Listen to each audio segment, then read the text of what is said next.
everyone, in today's video I'm going to review speeding up and slowing down. So we're always going to be given this x of t function, and then I'll ask you to find where does the particle speed up and where does it slow down.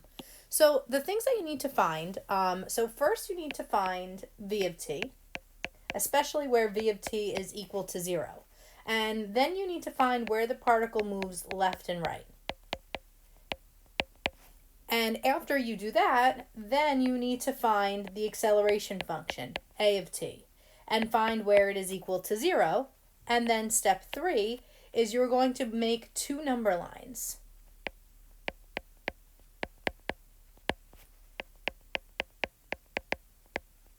And you're going to position them on top of each other. And if the signs are the same, then it's speeding up. And if the signs are different,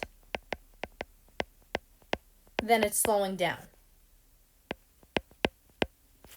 So this is just a quick review. This is stuff that we've covered, but I just want to explain how we would go about doing one. So I'm given my x of t function, and in order to find where it speeds up and slows down, I need to find where it moves left and right. So I'm going to first find my v of t function. So v of t, again, to find v of t, you're just going to drop the exponent and then decrease the power by 1. 28 times 2 is 56. Drop the power down by 1, and then the derivative of 196t is 196. So we have to set the derivative, v of t, equal to 0.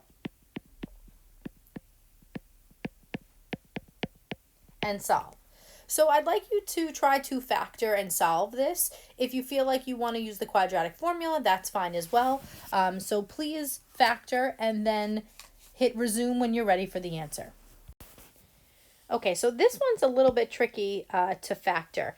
3 is not, you can't divide 56 by 3 and 196 by 3. So it doesn't work nicely. So what you're going to have to do is you're going to have to do the AC method. So I'm going to do 3 times 196, and that gives me 588. So I just do 588 divided by x into my y equals, and I look at my table of values x comma y. And I'm looking for a pair that differs by 56. So I put that in my calculator, and I found the values of 14 and 42. So I think that's going to be my pair. So I'm going to bring down my first term, my 3t squared. I'm going to fill this negative 56t with minus 14t and minus 42t. And then I'm going to bring down my 196. And then I'll factor by grouping. So my GCF of the first two terms is a t. And I'm left with 3t minus 14. I bring down this minus sign. And my GCF between 42 and 196 is 14. Whoops. So 14 and 3t minus 14. And when you do factor by grouping, these two get their own set of parentheses. So 3t minus 14 and t minus 14. And set each piece equal to 0 and make a t-chart. So 14 over 3 and about 14. Now, again, you could have done the quadratic formula to get these values, but from here is where we need to move forward. So take a minute, copy down whatever you need to, and then hit resume when you're ready to move on. All right, so we've done the first step. We found v of t equals 0, and we actually have to find where the values are moving left and right, or where the particle is moving left and right. So I'm going to make a v of t number line. Notice I'm still using green. Always assume with these questions that we're starting at 0. 14 over 3 is approximately 4.6 repeated. So it's good to write that just so you know what decimal equivalence it is. And then 14 would be about here. So I'm going to test some values. I'll test, say, 2. Oops. I will test 2 between 0 and 4.6. I'll test 7, and then I'll test 15. So now we're going to go into our calculators again, and we're going to put into our y equals, we're going to put our v of t function. So my v of t function is 3t squared minus 56t plus 196. So I'm putting that into my y equals and my table of values. I'm going to test 2, 7, and 15. So take a minute, pause the video, type this into your y equals and get me these three values, and then hit resume when you're ready to continue. Okay, so when x is 2, I got y to be 96. When x was 7, I got negative 49. And when x was 15, I got 31. So it's positive 96, negative, and then positive, right? So what that tells me is we can make, when x is 2, all from here is positive, negative, and positive, right? So we know the particle is moving right from here to here, and from here to here, and it's moving left from there to there.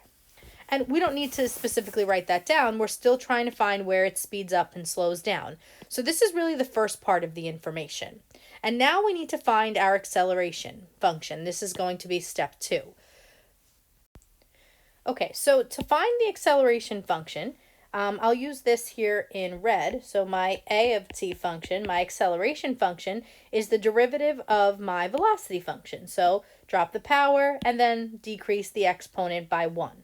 So this should be 6t minus 56. So that's my acceleration function. And now I need to set that equal to 0. So 6t minus 56 equals 0. We want to solve by adding 56 on both sides and dividing by 6. Now this isn't going to go in evenly, so you can actually just reduce the fraction. So in the calculator, type in 56 over 6, math enter, enter, reduce it, and then hit resume when you're ready for the answer. Okay, you should get 28 over 3. So now we need to make our a of t number line. So I'm going to put that over here, and I'll call this a of t. And we need to put this 28 over 3 on it. And 28 over 3 is approximately 9.3 repeated. So I'll just label it as 28 over 3, but over here I'll write that it's 9.3 repeated. And now we need to find where the acceleration is positive and where the acceleration is negative. So we're going to plug in our acceleration function now. So remember, this is my acceleration function. And we're going to go to our y equals, and we're going to type this function in. And again, remember that we start at 0, and we go to infinity.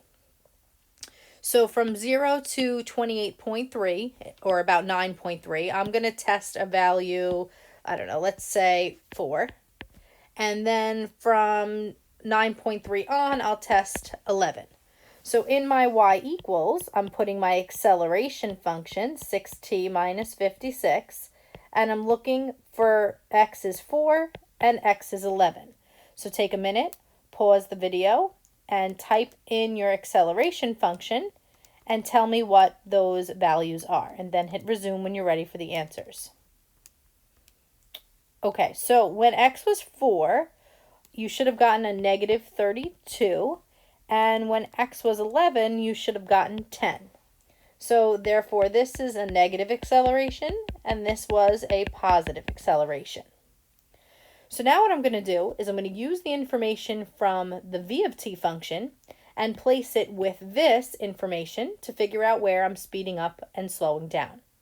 So I'd like you to take a minute and copy your v of t number line right here on top, and then hit resume when you're ready. Okay, so you should have had plus minus plus with 14 over 3 and 14. So what you want to do now to find where it's speeding up and slowing down is you want to look for the same signs. So you're going to put lines through the 14 over 3 and the 14. And then you're going to put a line through this 28 over 3. Those are the values that I care about. And you're looking for the signs to be the same. So let's just look between 0 here and 14 over 3. So 0 and 14 over 3 is positive and negative. So from here to here is actually where we're slowing down because the signs are different. So let's just write that out. So where am I speeding up and where am I slowing down? So we just decided that from 0 to 14 over 3, positive, negative, means that I'm slowing down. So remember, these are all open brackets. So 0 to 14 over 3 is where I'm slowing down. Now let's look at the second one. So from 14 over 3 to 28 over 3, minus, minus. Because they're the same sign, that's where it's speeding up. So 14 over 3, remember they're all open parentheses, to 28 over 3. Let's look at the next one. Minus, plus. So they're opposite signs, so it's slowing down. So 28 over 3 to 14.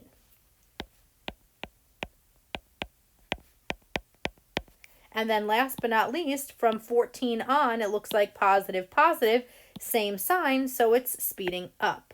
So 14 to infinity.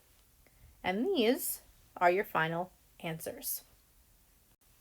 All right, that's it for today. I know that was a lot, so if you have any questions, please let me know.